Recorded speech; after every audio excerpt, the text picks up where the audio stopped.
We know that learning requires social interaction, right? Albert Bandura said, all learning is social, that we learn when we interact with others, which again is just a rationale for getting our kids in groups, setting them out to work, setting them out to figure things out, and interacting with one another to get that. So I'm painting a picture for why this is important, why this is wonderful, and then we actually do it in our classrooms and chaos ensues.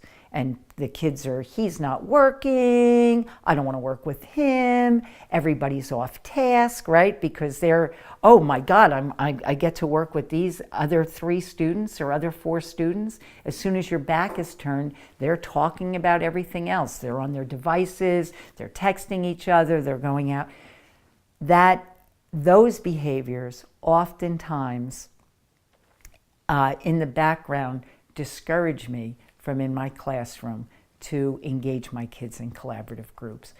So the question always is, what can I do in terms of my planning and in terms of how I put the groups together and what expectations I have for them to create a classroom where the groups are on task, everyone's contributing, and no one feels that the group is going too fast for them or too slow for them, all those considerations.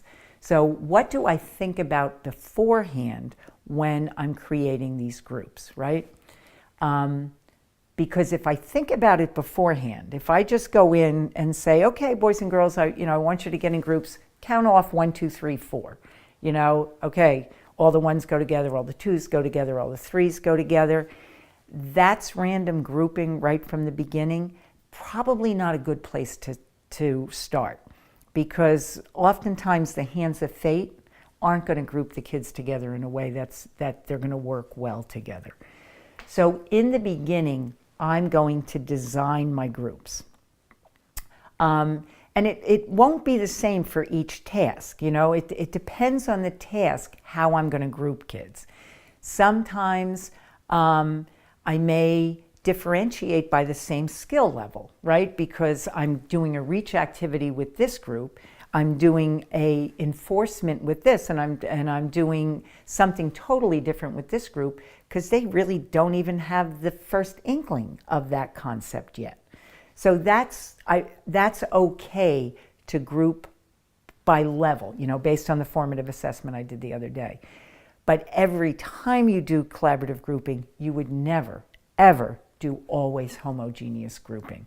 It's only when the task that needs to be differentiated requires that. When I'm making my heterogeneous groups, one of the things, of course, I'm going to keep in mind in the beginning when I'm teaching kids how to work together collaboratively, because it is a skill, it doesn't happen naturally. So I want to keep the behavior problems apart, right? If I know that Johnny instigates Andreas, I am not going to put those 2 in the same group. So I'm going to also consider common interests. So if, let's say, I'm doing a math activity, and I know that this group of kids really likes baseball. So I'm going to have them do the math activity through baseball stats. But then I know that these kids really are into hiking. Their families take them out. So I'm going to let them do something in the math activity around kilometers or miles or feet or, elevation changes in hiking. Let's say there's another group of kids who are more mechanical, and there's all kinds of mathematics in mechanics. So it's about knowing your students' interests and putting the groups together based on interest. That's another consideration. So you see, there are as many things to consider when you're putting your collaborative groups together as there are collaborative groups. The bottom line rule to follow is, what does the task require?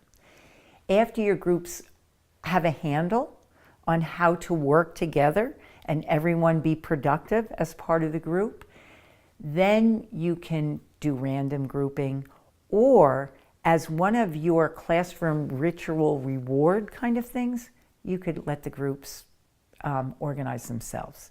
And as long as they continue to work well, you can say, okay, boys and girls, we're going to do this. Assemble yourselves into groups of 4. But that you would never start that way.